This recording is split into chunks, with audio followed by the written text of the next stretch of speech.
à tous. Donc pour ce webinaire consacré aux stratégies de gestion de l'ambroisie. Donc c'est un webinaire qui est co-organisé par le CNFPT, l'Observatoire des ambroisies et le ministère de la Santé. Il se place dans le cadre des journées de lutte contre les ambroisies, hein, du 15 au 30 juin. Voilà, c'est donc 12 webinaires qui sont prévus dans ce cadre, de 11h30 à midi, hein, sur un format assez court, avec chaque fois une thématique un peu différente. Donc aujourd'hui, c'est Marie-Lou Mottet, qui est la directrice de l'Observatoire dans les ambroisies, qui va l'animer et donc présenter les différentes stratégies de gestion de l'ambroisie. Voilà, je vais lui laisser la parole, mais juste après un petit point technique. Donc pour ceux qui nous rejoignent et qui ne sont pas complètement encore habitués à Adobe Connect, en fait, vous pouvez utiliser le chat en bas à droite pour poser les questions que vous souhaitez. Donc ces questions, n'hésitez pas à les écrire pendant l'intervention de Marie-Lou et on se chargera après, soit Quentin de l'Observatoire des Ambroisies, soit moi-même, donc du CNFPT. Là, je suis responsable du pôle environnement et déchets. On se chargera de les retranscrire et de les poser à Marie-Lou. Voilà, je passe tout de suite la parole à Marie-Lou. Merci pour cette introduction, Bruno.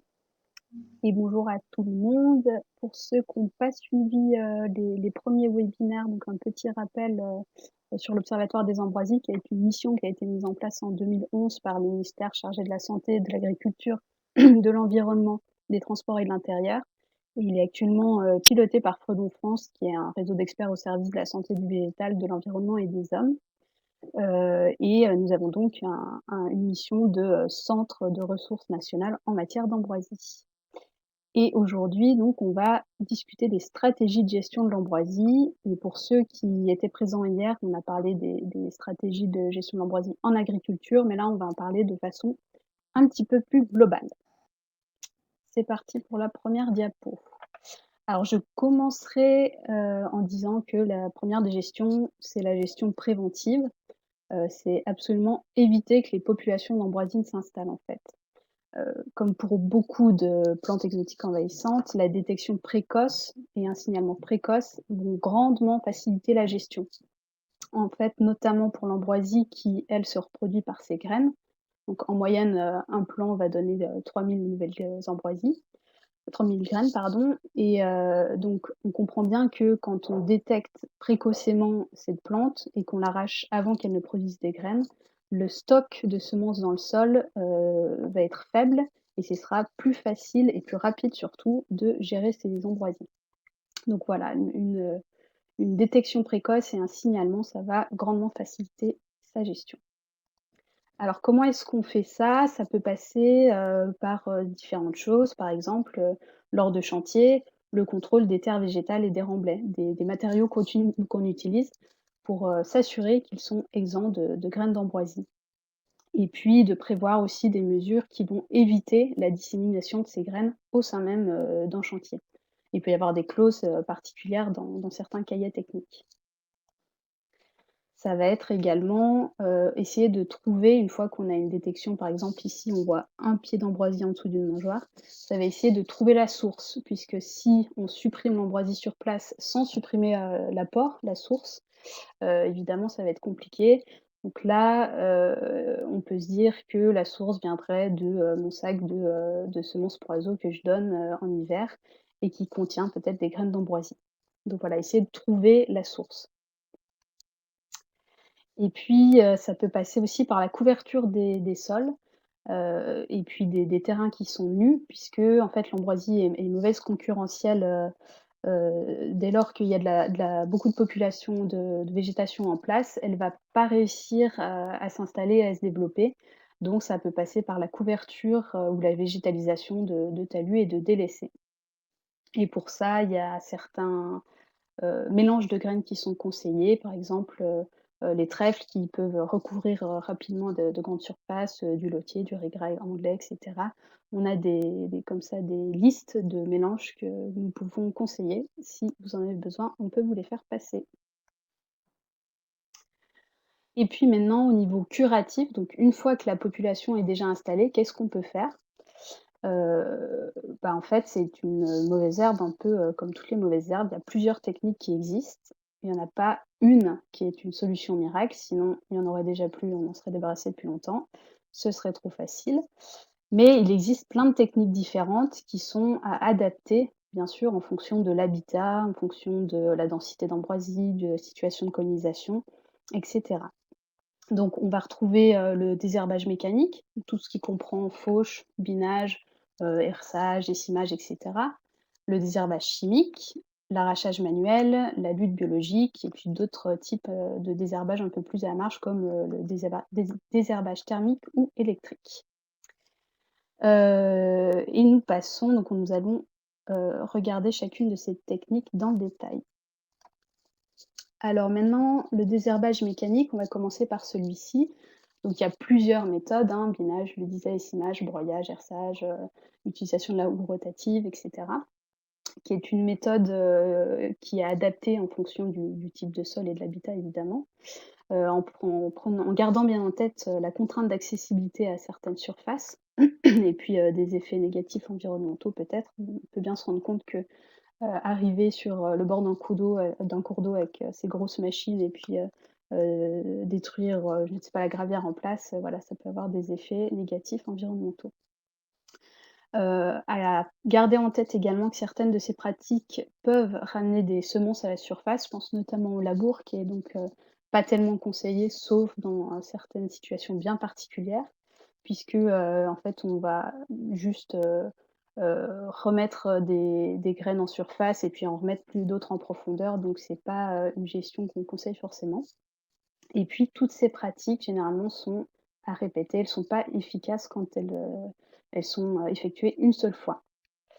Au niveau des habitats, donc dans lesquels sont-elles possibles? Généralement ces méthodes de désherbage mécanique sont utilisées, le plus souvent dans les cultures, donc dans les champs. En bord de route et d'autoroute, elles sont pour la plupart impossibles sauf la fauche, mais on va y revenir sur la diapo d'après. En zone urbaine, ça dépend de certaines situations et en bord de rivière, comme je le disais, c'est difficile, de ramener des gros engins. Alors un petit focus sur la méthode de fauche puisque c'est la méthode qui est la plus utilisée en bord de route sur des grands linéaires en fait. Elle permet de gérer des grandes surfaces et l'efficacité est prouvée sur, la diminution de la quantité de pollen et de semences. Pour autant, elle va pas permettre de se débarrasser d'une population complètement, de l'éradiquer. On a un effet très fort sur la diminution de la création de graines, mais on réussira pas forcément à détruire complètement, la population et en fait, les interventions sont à prévoir, tout au long de l'année à certaines périodes clés. Donc il y a plusieurs interventions qui sont nécessaires et à mettre par exemple, fin juillet, enfin je vais pas donner de date parce que ça dépend, de l'endroit où on se trouve en France, mais juste avant la floraison, des fleurs mâles. C'est bien de passer à ce moment-là pour éviter justement la production de pollen et un deuxième passage juste avant la floraison des fleurs femelles qui vont, elles, vont donner les graines pour limiter le stock de graines et voire un troisième passage si nécessaire, voilà, en fonction de la phénologie de la plante.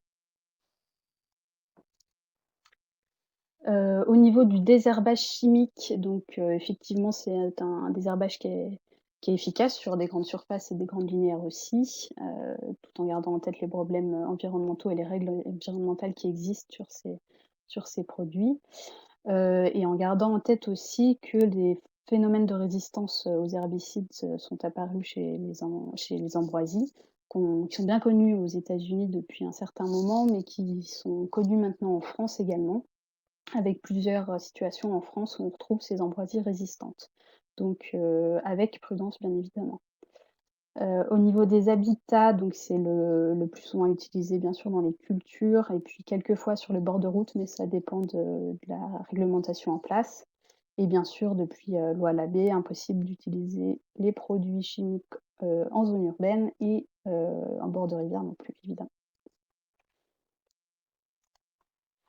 Au niveau de l'arrachage manuel, c'est, la technique qui a l'efficacité maximum pour réduire la quantité de pollen et de semences, puisqu'on va être, très sélectif, on va arracher complètement la plante et puis on est sûr qu'elle ne va pas repousser après.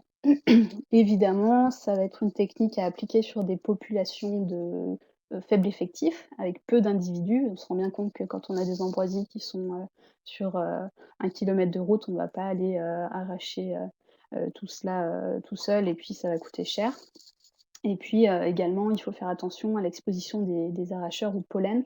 Donc nous, on conseille fortement d'arracher l'ambroisie avant de sa floraison et de porter des gants au cas où, il peut y avoir des réactions au niveau de la peau. Et si on a loupé, l'arrachage avant la floraison, alors à ce moment-là, il va falloir prévoir un masque s'il y a déjà du pollen, de présent. C'est une technique qui est possible, à peu près partout, sauf, quand on a des problèmes de sécurité, donc notamment on pense aux autoroutes, aux bords de route, où ça va être un petit peu compliqué. Mais voilà, dès lors que la population est de faible effectif, c'est la meilleure méthode, c'est sûr. Au niveau de la lutte biologique, au niveau du pâturage, on sait que, certains, ovins, caprins, et cetera, peuvent manger de l'ambroisie quand elle est plutôt, au stade petite, puisqu'après elle va être un peu ligneuse, fibreuse, les animaux vont pas trop aimer. Mais, ils la mangent effectivement quand elle est petite. Il y a une expérimentation, notamment dans la Drôme, dans la réserve des ranières, où, donc c'est une expérimentation avec des données, chiffrées qui concluait que c'était une méthode intéressante en bord de cours d'eau, puisqu'en fait, on n'a pas tellement de techniques disponibles à part l'arrachage en bord de cours d'eau. On ne peut pas aller avec des produits chimiques, on ne peut pas aller avec des gros outils. Donc voilà, ils ont testé avec un troupeau, l'effet de ce troupeau sur la population d'ambroisie et les résultats étaient plutôt concluants, en plus de l'effet pédagogique, voilà, les enfants aiment bien les moutons et cetera. C'est l'occasion de parler de nature, d'espèces exotiques envahissantes et cetera. Pour autant, il y a des effets négatifs qui sont remontés selon certains référents. On a un groupe d'échange de références sur Facebook et ils nous ont fait remonter qu'il pouvait y avoir de la déstabilisation des berges et de la fragilisation des sols, contamination, pourquoi pas, des eaux de surface, suite aux déjections des animaux. Donc voilà, donc on a aussi, de l'autre côté, ben, les aspects un peu négatifs. Donc à mon sens, il serait nécessaire de réexpérimenter, pardon, ce genre d'expérimentation avec un nouveau protocole de suivi pour avoir plus de données chiffrées, en tout cas sur, cette efficacité. Donc pour le moment, ce n'est pas encore démontré. Et puis il y aura un webinaire spécifique à cet insecte-là, donc on n'en parle pas trop, mais il existe une chrysomèle qui s'appelle Ophrayella communa, qui pourrait être utilisée dans un futur en tant que lutte biologique, mais soyons très prudents sur cet insecte. Les études scientifiques n'ont pas encore conclu, à son efficacité, dans le temps et puis, donc son introduction n'est pas encore autorisée en France. Et au niveau du désherbage thermique, donc c'est des méthodes qui sont plutôt utilisées en ville, hein, sur des faibles effectifs aussi, qui restent, efficaces, mais jusqu'au stade 3 feuilles d'ambroisie, une fois qu'elle est trop grande, ça va pas marcher, en gardant en tête que, bon, c'est pas sélectif, hein, on va supprimer toutes les adventices qui sont présentes, pas seulement l'ambroisie et puis, ça coûte cher quand même et puis il y a un impact aussi environnemental lié à ces pratiques. Donc finalement, ça marche. C'est parfois utilisé en ville, pas spécifiquement pour l'ambroisie, mais si on veut être spécifique à l'ambroisie, autant privilégier l'arrachage sur des petites populations. Alors en guise de synthèse et de remarque, donc ce sont des méthodes qui sont à adapter toujours au cas par cas. Il faut favoriser la prévention et la non-dissémination. C'est comme ça qu'on réussira à garder, l'invasion de l'ambroisie et faire qu'elle ne se propage pas partout. Que les individus sont quand même facilement détruits puisque ce sont, faut garder en tête des espèces, annuelles, donc qui, meurent à la fin de l'année en relâchant un stock de graines et finalement, c'est, beaucoup plus facile que, je pense, aux grenouilles asiatiques qui, elles, se reproduisent en plus, avec des rhizomes, si on laisse un petit bout de tige, elle va repartir et cetera, donc c'est encore plus pénible finalement au niveau de la gestion. Donc c'est possible quand même de gérer l'ambroisie, on peut y arriver assez facilement et il faut surtout pas laisser, la plante s'installer et déverser son stock de semences. Toutes bon là on va un peu vite évidemment, on est bloqué, niveau temps, mais vous pouvez retrouver dans le guide de gestion de l'ambroisie à feuilles d'armoise toutes ces techniques. Donc le guide est disponible en ligne sur ambroisie.info, vous avez ici le lien et par milieu en fait, le guide va donner, les méthodes qui sont préconisées. Donc qu'est-ce que je peux appliquer en bord de cours d'eau, en bord de route, en culture, en zone urbaine et cetera. Au niveau maintenant de la sécurité, voilà ce que nous préconisons. Donc quand on va en campagne d'arrachage, c'est des vêtements qui recouvrent le corps pour éviter d'être en contact, avec la plante, d'avoir sa peau en contact avec la plante. Des gants bien sûr et puis si il y a présence de pollen, alors, mettre des masques anti-poussière, mais bien sûr, on préconise de gérer la plante avant floraison. Et bien sûr, les personnes qui sont sensibles au pollen ne doivent pas participer aux actions de gestion. La question des déchets qu'on a souvent, c'est que faire de mes ambroisies une fois qu'elles sont arrachées? Donc avant grenaison, il y a pas de souci en fait, c'est, une plante qui est comme une autre, on peut, la composter, la méthaniser, la laisser sur place, aucun problème. Par contre, si, la plante a déjà grainé, il y a déjà des semences qui sont présentes, alors on conseille de laisser sur place pour éviter de la disséminer, involontairement et puis de revenir, l'année, suivante, supprimer les plantes qui ont poussé avant qu'elles n'aient fait des graines. Voilà et on rappelle que le brûlage des végétaux est interdit, par une circulaire, sauf, des dérogations particulières. Voilà et aussi il y a un petit point de vigilance sur quand on arrache, des ambroisies, il est possible qu'il y ait certaines petites graines qui soient, coincées dans les racines. Donc finalement, laisser sur place, ça semble une solution qui soit la meilleure pour le moment en tout cas. Voilà et puis bon, je sais pas si on aura beaucoup de temps, mais voilà, je vous propose un petit exercice. On a, des milliers de plantules d'ambroisie sur une gravière le long d'une rivière. Je vous laisse, 10 secondes si vous voulez pour, écrire dans le chat ce que vous conseilleriez comme, gestion. Donc 10 milliers de plantules sur une gravière le long d'une rivière.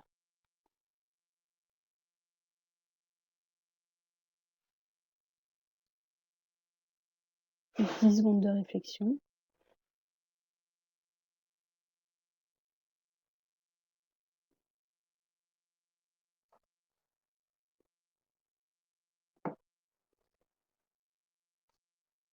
OK, donc dans ce cas-là, évidemment la méthode chimique est pas possible.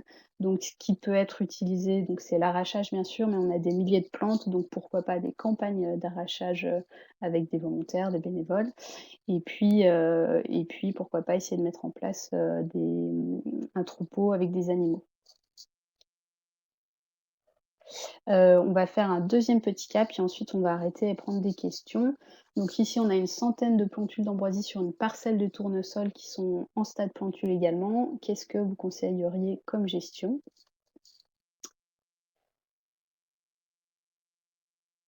Donc une centaine de plantules d'ambroisie sur une parcelle de tournesol. Donc une centaine, finalement, voilà, arrachage manuel semble la meilleure solution puisqu'il y en a quand même peu.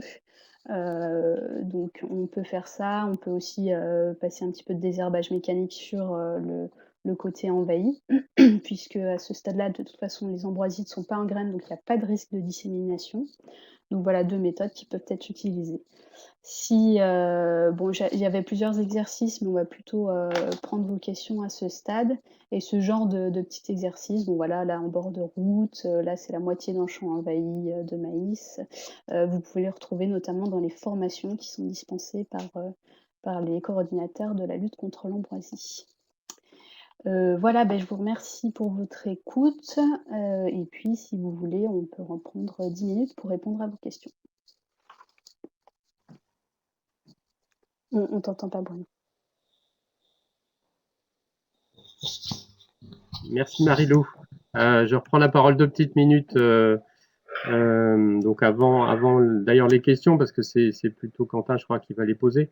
J'ai vu qu'il y avait une remarque sur donc les routes communales, les routes pardon nationales, où en fait la personne indiquait que les produits phytosanitaires étaient proscrits pour la gestion de l'ambroisie le long des routes nationales. Donc c'est aussi le cas en fait dans les collectivités, hein, que les routes soient départementales ou communales, puisque aujourd'hui on peut plus utiliser de produits phytosanitaires sur les espaces publics, voilà, depuis la loi Labbé. Voilà, donc c'était juste une petite remarque que je voulais indiquer comme ça. Par ailleurs, je vais laisser tout de suite la parole à Quentin pour les autres questions. Oui, alors justement, nous avions une remarque, car Nico Michel s'est intéressé par la liste d'espèces de recouvrement, donc je ne sais pas si elles sont disponibles quelque part. Oui, alors Pour la lutte contre elles l'ambroisie. sont dans le guide de gestion justement, voilà, lutte contre l'ambroisie. Oui. Et sinon on peut également les envoyer, on a un dossier, voilà, qui reprend les différentes espèces qu'on peut planter, pour concurrencer l'ambroisie.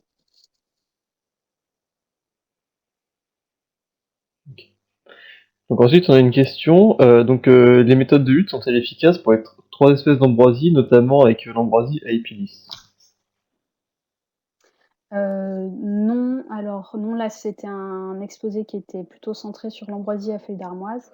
Les techniques de lutte vont être à peu près les mêmes, avec l'ambroisie trifide qui a le même cycle de vie finalement et puis à peu près les mêmes habitats, qui est une espèce annuelle aussi, avec la contrainte de la taille de cette ambroisie qui est quand même relativement grande, donc 3-4 mètres de haut pour rappel.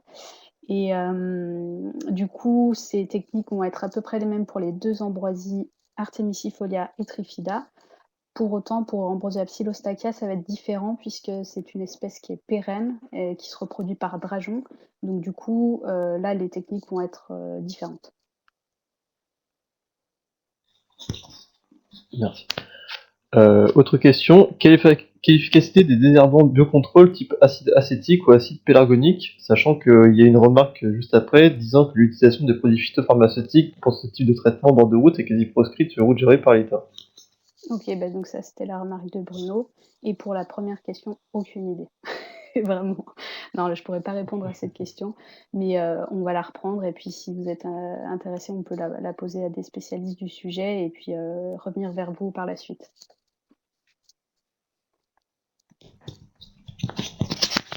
Donc autre question, le désherbage thermique favorise en général la levée des graines s'il y a un stock dans le sol. A-t-on observé ce phénomène sur ambroisie?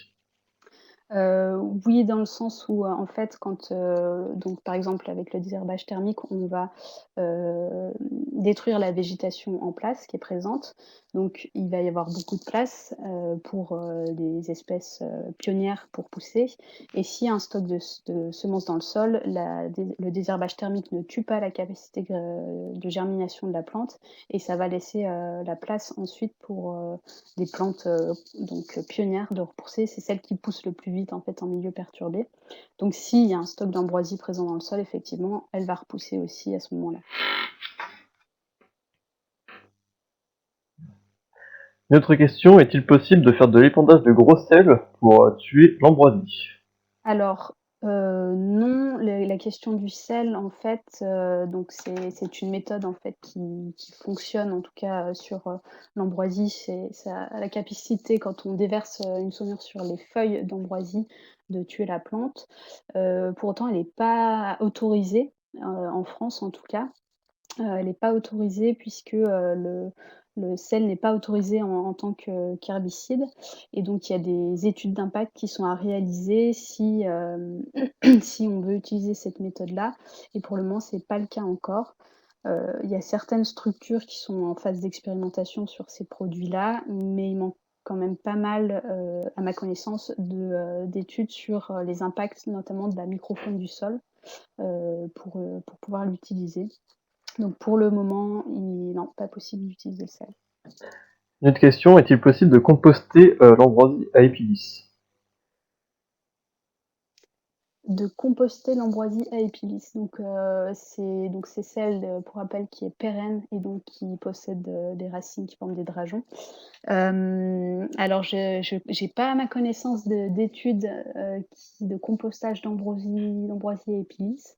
Donc, je pourrais pas répondre de façon certaine à cette question.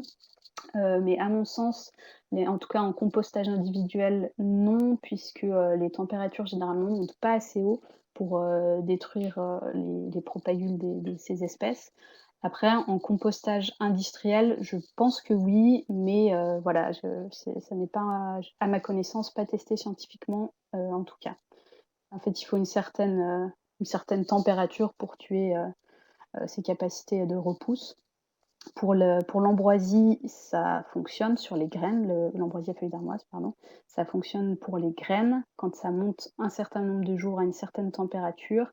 Donc vraiment, il faut que les conditions soient toutes réunies, donc ce qui est rarement le cas. Donc nous, on ne conseille pas tellement le compostage pour les ambroisies en graines en tout cas. Autre question, le troupeau ou la lutte biologique offre le meilleur risque-efficacité? Pardon, j'ai pas compris la question. Est-ce que l'utilisation de troupeaux de lutte biologique offre le meilleur rapport risque-efficacité? Est-ce que un meilleur rapport risque-efficacité, c'est-à-dire est-ce que le risque de, je comprends pas trop la question, je suis désolée. Le risque de propagation des ambroisies via le troupeau peut-être? On parle peut-être de ça? Peut-être pour contenir? Du pardon? Peut-être contenir la plante, je sais pas, est-ce que ça c'est une des méthodes les plus efficaces? Je sais pas. Sans forcément dégrader son milieu. Est-ce que la personne peut préciser sa question peut-être, mais au niveau des brebis, voilà, c'est ce que je disais, on n'a qu'une expérimentation bien documentée sur ce genre de technique. Donc, on a voilà, l'expérience de n égale 1. Il faudra peut-être la reproduire pour être certain de cela, mais effectivement, on a certains référents qui nous disent que finalement, c'est une technique à proscrire en tout cas pour la lutte contre l'ambroisie, puisque comme au niveau de la lutte thermique, en fait, ça va, le troupeau va détruire la végétation en place et laisser la place à l'ambroisie pour repartir. Et notamment si il n'y a qu'un seul passage, puisque c'est comme la fauche finalement, quand on coupe l'ambroisie mais qu'on ne l'arrache pas, elle va avoir la capacité de repousser et même parfois en produisant plusieurs ramifications, plusieurs tiges, donc finalement plus de pollen et plus de semences à la fin. Donc c'est la même méthode que la fauche, finalement un seul passage n'est pas suffisant. Donc il y avait une précision concernant la question, c'était le meilleur rapport risque-efficacité sur la dissémination. Donc je pense que est-ce que ça permettait de moins disséminer les graines d'ambroisie? Ouais, donc c'était bien sur la dissémination. Alors, de toute façon, le troupeau est présent quand l'ambroisie est pas encore en graines. Donc, et de toute façon, va pas tellement manger les ambroisies qui sont en graines parce qu'elle les trouve pas tellement appétantes à ce stade-là. Donc, au niveau de la dissémination des graines d'ambroisie, il n'y a pas tellement de risque de ce côté. Donc autre question, je pense qu'on va encore faire une ou deux vu l'heure. La plante est-elle sensible à la Oui. submersion? À la submersion. Donc, trop d'eau. Alors là, j'ai pas non plus en tête d'études qui démontreraient ça. J'imagine qu'au bout d'un certain temps, oui, bien sûr, la plante va mourir. Mais après, elle est quand même très, très résidente, cette plante, et elle peut survivre dans beaucoup de conditions différentes. Donc, j'imagine que enfin, je vois pas dans quel contexte ça pourrait être utilisé, cette technique de gestion. Si on pense en bord de gravière lors de crues, elle va être emportée en tout cas le long avec la crue et puis mourir un peu plus loin parce que elle va pas pouvoir se replanter. Les seuls cas de repousse d'ambroisie quand elle a été arrachée, c'est quand elle était sur une terre meuble et puis qu'il y a eu un gros orage après qui a permis aux racines de se replanter. Mais sinon, il n'y a pas trop de risque de ce côté-là. Et oui, submersion, j'imagine qu'au bout d'un certain temps, elle va mourir évidemment, mais elle va pouvoir quand même survivre un certain temps en tout cas. Si on coupe l'ambroisie au stade plantule, ne risque-t-elle pas de repousser? Bah, c'est du coup ce que je disais. Non, il y a pas de risque sauf si c'est sur terre meuble avec des gros orages par la suite. Donc éventuellement, si vous faites de l'arrachage de plantules d'ambroisie sur un terrain qui va lui laisser la place après peut-être de repartir, la mettre un peu plus loin sur un terrain, un chemin en gravier, une route, bon voilà. Alors, dernière question, les méthodes de lutte pour l'ambroisie épilis ont-elles déjà été élaborées? Non, enfin pas de notre côté en tout cas, il y a pas de guide de gestion de l'ambroisie à Épilis. Après c'est une espèce qui a été, quand même, beaucoup étudiée par les scientifiques. Donc il y a des méthodes de lutte qui existent, mais pas de notre côté et mais on peut retrouver quand même, cette littérature, oui, plutôt dans les publications scientifiques. Ok, merci beaucoup Marilou. Eh ben, merci beaucoup Quentin et merci à tous pour vos questions. On va pouvoir arrêter l'enregistrement et puis on vous retrouve demain à la même heure pour les référents Ambroisie, acteurs clés de la lutte, avec encore moi, désolée. Mais voilà, donc à demain tout le monde.